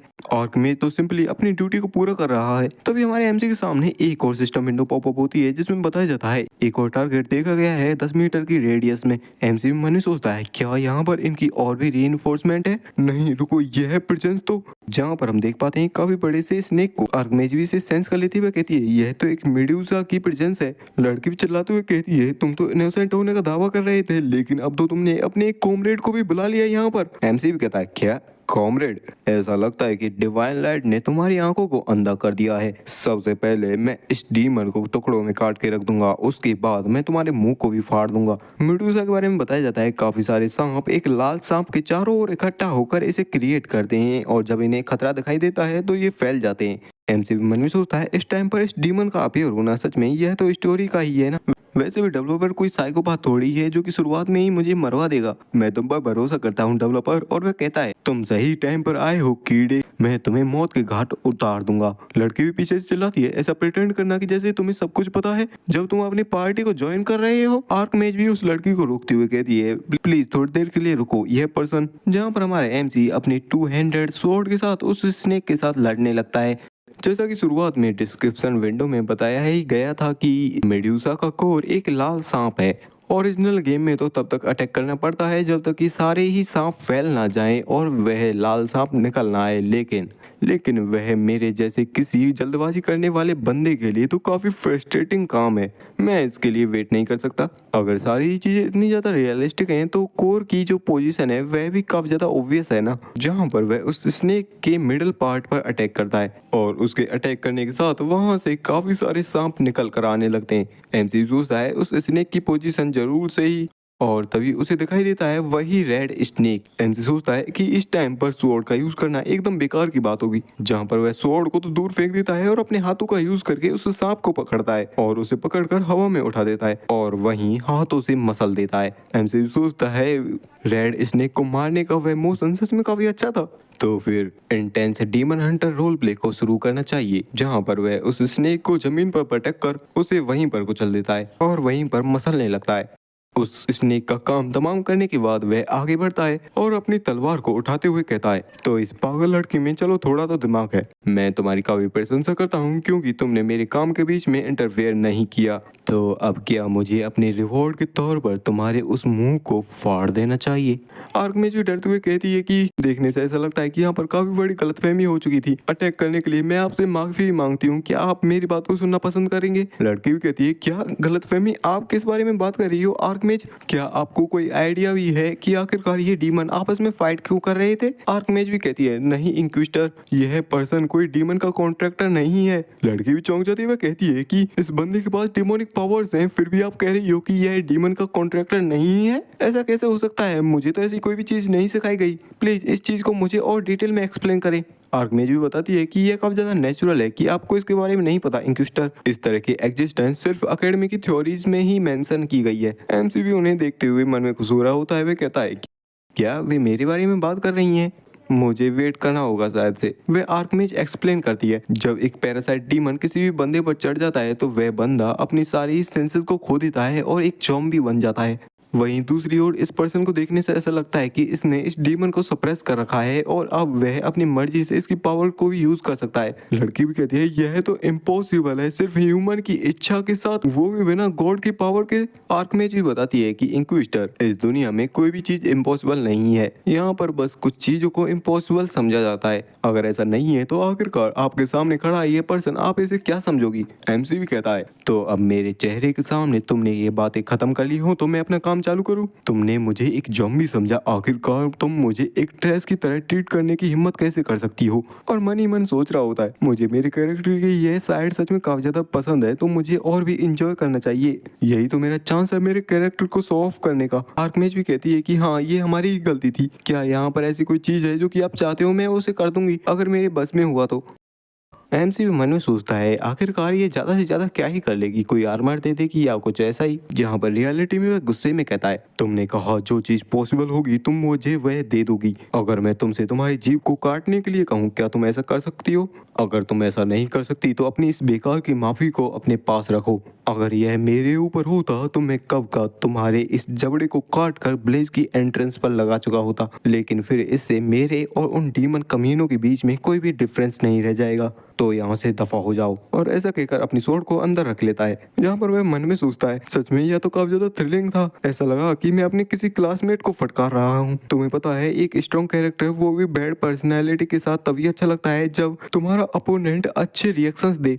तभी हमारा एमसी रुकता है और उस स्नेक की तरफ देखते हुए कहता है अरे नहीं मैं तो इसे पूरी तरीके से भूल ही गया था, और उस रेड स्नेक को लेने लगता है। तभी वह लड़की उसके सामने आते हुए कहती है रुको। एमसी सोचता है क्या अब वह मुझे इसे भी नहीं ले जाने देगी क्या। मिस्टर एनपीसी मुझे तो अपने क्वेस्ट को कंप्लीट करना है, मुझे तो ये ले जाना ही पड़ेगा ना। वह लड़की कहती है मैं चाहती हूँ कि तुम मुझे सुनो जो मैं कहना चाहती हूँ। एमसी भी सोचता है क्या एक नया क्वेस्ट आने वाला है। वह लड़की भी कहती है कि मैं माफ़ी मांगना चाहती हूँ। मैं नहीं, अगर मैं अपने आप को एक्सप्लेन करूंगी तो यह तुम्हें एक एक्सक्यूज जैसा लगेगा, तुम पर पहले अटैक करने के लिए मुझे माफ़ कर दो। एमसी मन में सोचता है इस तरीके के पागल एनपीसी अपनी प्राइड को बचाने के लिए बेकार की बातें कहते हैं वैसे तो। जहाँ पर उसने इमेजिन किया होता है कि यह लड़की उससे कहेगी तुमने मुझे शर्मिंदा कर दिया जो कि तुम इन डिमोन की चीज़ों से रुपये कमाते हो, तुम एक मॉन्स्टर हो जिसके पास जस्टिस की कोई भी सेंस नहीं है, मुझे तो यकीन नहीं होता तुम्हारे ऊपर। लेकिन रियलिटी में वह कहती है मुझे पता है कि आखिरकार इसे मैं कितनी भी बार रिपीट क्यों ना कर लूं फिर भी ये काफी नहीं रहेगा, लेकिन मैं सच में काफी अच्छे दिल के साथ आपसे माफी मांग रही हूँ। एमसी मन में सोचता है क्या ये इतनी अच्छी से और इतनी आसानी से माफी मांग रही है, ये मुझे थोड़ा अजीब लग रहा है, चाहे ये एआई ही क्यों ना हो। वैसे भी उस सिचुएशन को देखते हुए यह काफी आसान था उसे चीजों को गलत समझना। वह लड़की आगे कहती है मैं सिर्फ शब्दों से ही माफी नहीं मांगना चाहती, अगर तुम्हें कोई रिवॉर्ड चाहिए तो मैं जितना हो सके उतना तुम्हें पे करूंगी। एमसी भी मन में सोचता है इसका माइंडसेट सच में काफी ज्यादा प्रिटी और एडमायरेबल है। क्या यह कोई कंपेनियन रिक्रूटमेंट इवेंट है। एक कंपेनियन, वो भी यहाँ पर। मुझे नहीं चाहिए कोई कंपेनियन, वैसे भी यह मेरे कैरेक्टर के रोल प्ले के लिए फिट नहीं बैठेगा, मुझे तो बस अपने रोल प्लेइंग से ही जुड़े रहना चाहिए। जहाँ पर वह कहता है मुझे तुम्हारे इस ढोंग की कोई जरूरत नहीं है। लड़की भी कहती है यह मेरा कोई ढोंग नहीं है, सुनो तो सही। तभी आर्कमेज कहती है इंक्विजिटर शांत हो जाओ, इससे भी ज्यादा महत्वपूर्ण हमें जल्दी से ही जाना होगा क्योंकि हमने अपने टाइम को तो वेस्ट कर दिया, क्योंकि आखिरकार हम उस डीमन को भी तो नहीं पकड़ पाए, लेकिन प्यूरिफिकेशन तो कंप्लीट हो चुकी है तो हमें जाकर रिपोर्ट करनी होगी। वह भी उदास चेहरे के साथ समझ जाती है और शांत हो जाती है और कहती है इसमें काफी ज्यादा देर हो रही है तो जल्दी करो। जहाँ पर हम कुछ टाइम बाद का सीन देखते हैं, हमारा एमसी आगे चल रहा होता है और वे दोनों उसके पीछे होती है। एमसी आगे चलता है, वे दोनों उसके पीछे चलती है। एमसी मन में सोचता है क्यों, क्या वे मुझे फॉलो कर रही हैं। मेरा मतलब है कि मेरे सामने मिनी मैप ओपन हो रखा है जिस वजह से मैं सीधे रास्ते से विलेज जा रहा हूँ। अब ऐसा तो नहीं है कि वे भी इसे देख सकती हैं। आर्कमेज उस लड़की से कहती है वैसे आपने उस डीमन की वजह से एक हफ्ते तक सफर किया, लेकिन यह काफी ज्यादा डिसअपॉइंटिंग है कि आप उसे डिफीट नहीं कर पाई। लड़की भी कहती है नहीं ऐसा नहीं है, प्यूरिफिकेशन करना ही तो मेरी ड्यूटी थी एक गॉड का सर्वेंट होने के नाते। एमसी भी मन में सोचता है अब इनका मेरे साथ क्या काम है, अगर काम हो गया हो तो अपने रास्ते जाओ ना, मेरा पीछा क्यों कर रही है। क्या यहाँ पर कोई और भी स्टोरी बची हुई है, क्या मुझे टेस्ट करना चाहिए इन्हें। और रियलिटी में वह कहता है मुझे याद है कि मैंने तुमसे कहा था कि यहाँ से निकल जाओ, क्या मेरे शब्द तुम्हारे कोई मायने नहीं रखते। आर्कमेज भी कहती है ओह माई मुझे माफ करना अगर इसने तुम्हें ऑफेंड किया हो तो, लेकिन हम यह इंटेंशनली नहीं कर रहे, हम तो सिर्फ अपने गाइड मैजिक का यूज कर रहे हैं और इसे फॉलो कर रहे हैं। लगता है कि हमारी डेस्टिनेशन सेम है।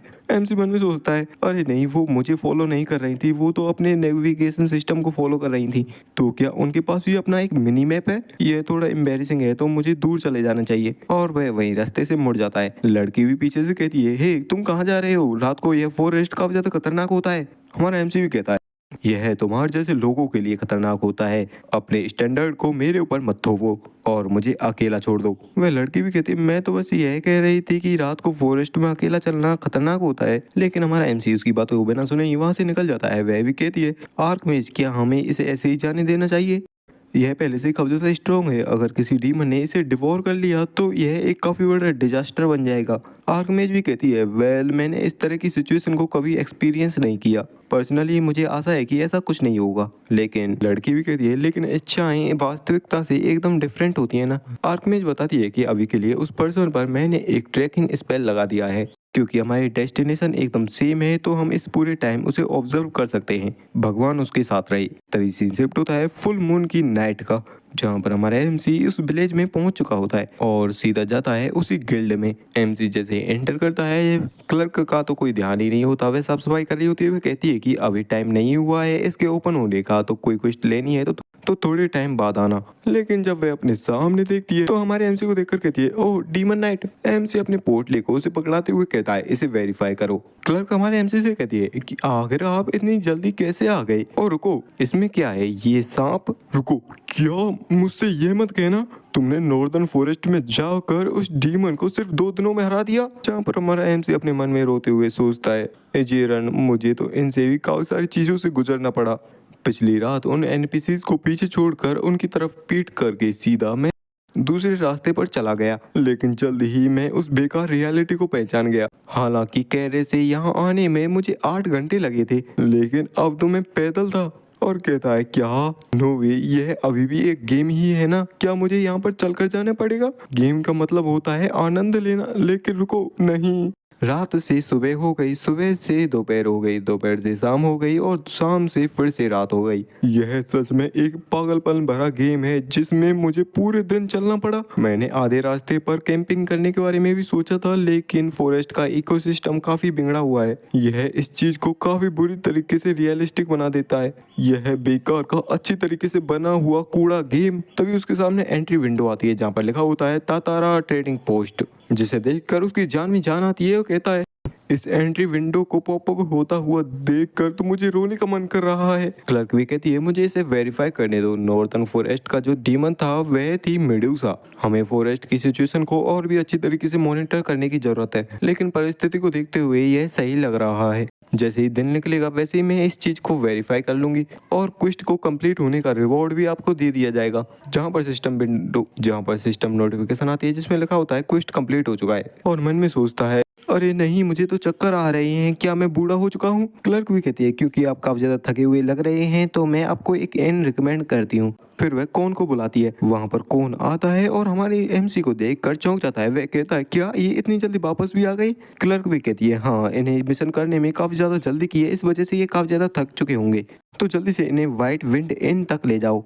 कौन भी कहता है, इसे मेरे ऊपर छोड़ दो, आप मुझे फॉलो करो। MC भी मन में सोचता है, यह हमेशा की तरह काफी ज्यादा उज्जवल दिखाई दे रहा है, एनर्जी से भरा हुआ। कौन पूछता है कि आखिरकार आपने इस बार किस तरीके के डीमन को हंट किया था? क्या वह काफी ज्यादा स्ट्रॉन्ग था?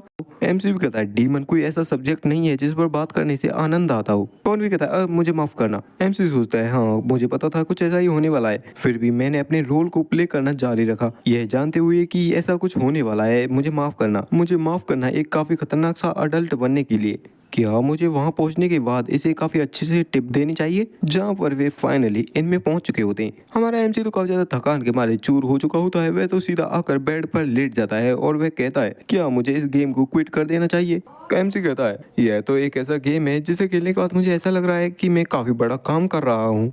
सिस्टम विंडो में भी लिखा आता है कि थकान 100% पहुंच चुकी है और आपको 6 घंटे के लिए सोना होगा। जिसे देखकर MC भी कहता है, चलो पहले सो लेते हैं, उसके बाद देखेंगे कि क्या इस गेम को बंद करना है या फिर क्या करना है इसका। वह सिस्टम विंडो पर क्लिक करता है और आराम से सो जाता है। तभी हम उस कमरे में देखते हैं उस गेट के दूसरी तरफ एक बंदा चल कर आता है और गेट को ओपन करता है। उसके हाथ में एक वेपन होता है जिससे वह करने जा रहा होता है हमारे एमसी के ऊपर अटैक, जिसके ऐसा करते के साथ हमारे एमसी की सर्च स्किल भी एक्टिवेट हो जाती है। बताया जाता है एक हॉस्टाइल 10 मीटर के रेंज में है, जिस नोटिफिकेशन के साथ हमारा एमसी सतर्क होते हुए अपने स्वॉर्ड को पकड़ता है और उस बंदे के अटैक को डिफेंड करता है। वह बंदा भी इस सीन को देख कर कहता है दत्तेरी की। एमसी मन में सोचता है दत्तेरी की तो मुझे कहना चाहिए, तुम पागल कमीने, और गुस्सा होते हुए कहता है आखिरकार यह किस तरीके की स्किल है। यह मुझे 10 मीटर के रेडियस में आने वाले बंदे के बारे में वार्निंग देती है, लेकिन यह बंदा तो मेरी नाक पर चढ़ा हुआ था, जहाँ पर अगले ही पल वह उस बंदे को पीछे हटा देता है। वह लड़का भी कहता है आखिरकार यह इतना स्ट्रॉन्ग क्यों है। एमसी भी अपनी स्वॉर्ड को काफी तेजी से पकड़ता है, मारता है उसके ऊपर एक काफी खतरनाक सा स्वॉर्ड स्लैश। वह लड़का भी कहता है मुझे छोड़ दो, मैं तो सिर्फ तुम्हारे इस कॉइन से भरे पर्स को चुराना चाहता था। एमसी भी सीरियस होते हुए कहता है अपने वेपन को वहीं पटक दो और अपने हाथों को अपने सिर के पीछे रख लो। एमसी मन में सोचता है क्या सीरियसली मैं एक कैरेक्टर को प्ले कर रहा हूँ, लेकिन आखिरकार मैं एक पुलिस की तरह कैसे बात कर पा रहा हूँ। जहाँ पर वह बंदा भी अपने वेपन को वहीं पटक देता है और कहता है कि मैंने अपने वेपन को पटक दिया है, प्लीज मुझे छोड़ दो। एमसी कहता है तुम्हें क्या लगता है मेरे सिर को फोड़ने से क्या तुम्हारे सामने मेरे रुपयों से भरा हुआ पर्स आ जाएगा। वह कहता है हाँ कुछ ऐसा ही है, और वह अपने हाथों में ले लेता है काफी खतरनाक से खंजर को, जिसी के साथ वह हमारे एमसी पर अटैक करता है। लेकिन एमसी तो बगल में हटकर उसके अटैक को डॉज कर लेता है और अपनी कोहनी के साथ उसके सिर के पीछे अटैक करता है, जिससे वह लड़का वहीं बेहोश हो जाता है। एमसी भी कहता है क्या तुम्हें सच में लगा था कि इस खिलौने वाले चाकू से तुम मुझे मार सकते हो। एमसी मन में सोचता है चाहे मैं कोई कैजुअल गेमर ही क्यों ना हो, फिर भी मुझे सोते हुए लूटने की कोशिश करना, मुझे तो यकीन नहीं हो रहा इस बात पर। जहाँ पर वह उस बंदे को उठाता है और अपने कमरे से बाहर ले जाने लगता है। वह कहता है मुझे तो लगा था कि यहाँ पर बैंडिट्स का काफी बड़ा ग्रुप होगा, लेकिन सिर्फ एक चोर उचक्का यहाँ पर आया, मेरे दरवाजे को खोला और मुझे लूटने की कोशिश की। आखिर यह किस तरीके का इवेंट है। जहाँ पर वह बाहर उस स्टाफ के पास जाता है, उस लड़की की आंखें अचानक से खुलती हैं, लेकिन जब वह अपने सामने देखती है तो वह देखती है हमारे एमसी को, जिसके हाथ में होता है वही लड़का, और उस लड़के के कपड़ों पर थोड़ा बहुत खून भी लगा हुआ होता है, जिस सीन को देखकर वह काफी ज्यादा ही डर जाती है और कहती है यह तो एक मर्डरर है। एमसी कहता है हे क्या तुम्हारी वे आंखें सिर्फ सजावट के लिए हैं, चिल्लाना बंद करो, ये मरा नहीं हुआ है, यह तो बस। तभी एक और नोटिफिकेशन आती है कि एक और टारगेट देखा गया है 10 मीटर के रेडियस में, और भाई फिर से वही लड़की होती है जो कि कहती है क्या तुमने इतनी जल्दी एक बंदे को मार भी डाला। भाई सच बताऊं तो यह लड़की मुझे सच में काफी ज्यादा अनोइंग लगती है, इसमें बार बार आ जाती है टांग अड़ाने के लिए, और वह कहती है फाइनली अब ये ज़ॉम्बी बन चुका है, मुझे तो पहले से ही लगा था कुछ ऐसा होने वाला है। और ऐसा कहकर हमारे एमसी के ऊपर अटैक करती है, लेकिन एमसी भी बगल को हटकर उसके अटैक को डॉज करता है। एमसी भी मन में सोचता है क्या यह अनोइंग एनपीसी फिर से आखिरकार यह उसी सिचुएशन में क्यों आ जाती है जहाँ पर सिचुएशन को काफी आसानी से गलत समझा जा सकता हो। वह लड़की भी पीछे मुड़ती है और काफी सीरियस लुक के साथ तैयार हो जाती है फाइट के लिए। मन में तो सोचता है कि हाँ ये थोड़ी बहुत मजेदार तो है, लेकिन रियलिटी में कहता है मुझे पक्के तौर पर पता है कि मैंने तुमसे कहा था अगर तुम मुझे फॉलो करोगी तो मैं तुम्हें मार दूंगा। एमसी बताता है कि बैक स्टोरी के अकॉर्डिंग मैंने डीमन नाइट के लिए 3 बटन बनाए थे जो कि उसके गुस्से को ट्रिगर करते हैं। कोई कहेगा डीमन की संतान तो गुस्सा आएगा, कोई कहेगा भगवान के नाम पर तो गुस्सा आएगा, और अगर कोई कहेगा कि तुम होश खो बैठे हो तो भी गुस्सा आएगा। लेकिन यह प्रीस्ट हमेशा उन्हीं बटन्स को क्यों दबाती है जहाँ पर वह कहती है तुम एक डीमन की संतान हो, तुम एक ज़ॉम्बी हो भगवान के नाम पर, जहाँ पर वह प्रेजेंट में कहती है तुम चुप हो जाओ डीमन, तुमने एक ह्यूमन की बॉडी को चुरा लिया है, और अपनी पावर्स को गैदर करने लगती है हमारे एमसी का ऊपर अटैक करने के लिए। इस टाइम तक तो हमारे एमसी का भी पारा हाई हो चुका होता है। वह कहता है तुम तो सिर्फ अपनी मौत को दावत दे रही हो, अगर तुम वे फालतू में इस फाइट में इन्वॉल्व नहीं होना चाहती तो पीछे हट जाओ। लेकिन तभी हमारा एमसी देखता है कि वह तो सीधा अटैक करने के लिए आगे भी बढ़ चुकी होती है, लेकिन तभी वहाँ पर कई सारी चेंज आ जाती है। एमसी भी कहता है क्या बाइंडिंग टेक्निक, क्या एक मेज क्लास की स्किल, अगर ऐसा है तो ओह तो अच्छा ये है। तभी मैं सोचूं मिसेस मेज कहाँ चली गई, जहाँ पर वही आर्क मेज होती है जो कि कहती है प्लीज रुक जाओ। एमसी मन में सोचता है वैसे तो ये चेंज अपने आप ही गायब हो जाएंगी, लेकिन मेरे कैरेक्टर के अकॉर्डिंग मुझे इन्हें रजिस्ट करना होगा। वह कहता है सट अप, इस बार मैं तुम्हारे जबड़े को फाड़ दूंगा और तुम्हारी जुबान को बाहर निकाल लूंगा। वह लड़की भी कहती है आर्क मेज अब क्या हुआ, आखिर तुम हमें रुकने के लिए क्यों कह रही हो। लेकिन हमारा एमसी उसकी सारी ही चेंज को तोड़ देता है और करता है काफी खतरनाक सा अटैक, जिसे वह लड़की भी अपनी शील्ड के साथ जैसे तैसे करके रोकती है। वह स्टाफ तो इनके ऐसे सीन्स को देखकर काफी ज्यादा डरी हुई होती है। आर्क मेज भी बेचारी परेशान हो जाती है। जहाँ पर हमारे एमसी ने भी अपनी पूरी पावर्स को एक्टिवेट कर लिया होता है। वहाँ का माहौल काफी ज्यादा ही टेंस हो जाता है। वह लड़की कहती है, क्या उसने आर्कमेज की इन वाइंडिंग को इतनी आसानी से तोड़ दिया? एमसी भी शांत होता है और मन में सोचता है, मुझे पता है, लेकिन ये थोड़ा बियर्ड है। मुझे पक्के तौर पर पता है कि वाइंडिंग एक काफी अच्छी स्किल थी। काफी सारे लोग कहते थे कि इसकी पावर को थोड़ा कम करो, लेकिन ऐसा कैसे हो गया? मैंने इसे आसानी से तोड़ दिया। आर्कमेज भी कहती है, पहले तुम दोनों ही शांत हो जाओ, मुझे लगता है कि यहाँ पर फिर से एक और गलतफहमी हो चुकी है। लड़की भी कहती है, क्या? कैसी गलतफहमी? मैंने इसे अपनी आंखों से देखा है, इसने किसी बंदे को मारा है, प्लीज मुझे साफ साफ बताओ। आर्कमेज भी कहती है, इंक्विजिटर, क्या आपके गुस्से ने आपकी आंखों को अंधा कर दिया है? अपने आसपास ध्यान से देखो, क्या आपको कहीं ऐसा बंदा दिख रहा है जो कि मारा गया हो? तभी वह उस बंदे को देखती है जो कि वहां से भागने की कोशिश कर रहा होता है। वह अभी भी जिंदा होता है और उसे देखकर वह भी चौंक जाती है। वह कहती है, क्या यह अभी तक नहीं मरा? रियली? सच में यह अभी तक जिंदा था? जहाँ पर हमारा एमसी मन में सोचता है, हाँ मैं उसे मारना तो चाहता था लेकिन मैं नहीं मार सका। लेकिन रियलिटी में वह एकदम शांत होता है। वह आर्कमेज भी कहती है, अगर आपको कोई दिक्कत ना हो तो क्या आप इस सिचुएशन को एक्सप्लेन कर सकते हैं? मुझे पता है कि मैं हमने ही आपके ऊपर पहले अटैक किया और अब आपसे ही एक्सप्लेनेशन मांग रहे हैं। ये थोड़ा बेशर्मीपना है, लेकिन फिर भी यहाँ पर और भी काफी सारे लोग इकट्ठा हो चुके हैं तो उन्हें भी थोड़ी बहुत संतुष्टि मिल जाएगी इस बात से। तभी हमारा एमसी उसी लड़के से कहता है, अपने क्राइम को कन्फेस करो और अपना पिछवाड़ा दिखाना बंद करो। क्या आप मुझे इस बात को दोबारा से रिपीट करने की जरूरत है? वह लड़का भी डर जाता है। वह कहता है, नहीं, मैं रुपयों के पीछे आया था, ये सारा ही मेरा फॉल्ट है। मैंने तो बस इस पर्सन को देखा जिसके पास काफी सारा सामान था, तो मैं यहाँ पर चोरी करने। इसकी बात को सुनकर तो वह लड़की भी चौंक जाती है। एमसी भी मन में सोचता है, चलो ये गलतफहमी भी दूर हो गई, ये सच में काफी ज्यादा थकाने वाला था। एमसी कहता है, तुम्हारे लिए अच्छा होगा कि तुम और भी ज्यादा सिक्योरिटी को यहाँ की बढ़ा दो। अभी के लिए मैं चलता हूँ। वह स्टाफ भी कहती है, क्या? रुको एडवेंचरर। एमसी भी उस इन से बाहर निकलते हुए सोचता है, मेरे जितने भी सामान हैं उनको मैंने इन्वेंटरी में रख लिया है, तो किसी भी चीज को पैक करने की कोई जरूरत नहीं है। हाँ, वैसे वो प्रीस्ट और वह आर्कमेज मुझे थोड़े फेमिलियर से लग रहे थे। पिछली बार जब हम जंगल में मिले थे वहां पर थोड़ा अंधेरा था और काफी क्योटिक माहौल था, तो मैं उन्हें पहचान नहीं पाया था। लेकिन उन्हें दोबारा देखने पर तभी वह लड़की फिर से आ जाती है और वह कहती है, वहीं पर रुक जाओ। उसकी आवाज को सुनकर एमसी फिर से पीछे मुड़कर देखता है। वहां पर वही लड़की होती है जो कि हाफ रही होती है, जिसे देखकर हमारे एमसी को कुछ तो याद आता है।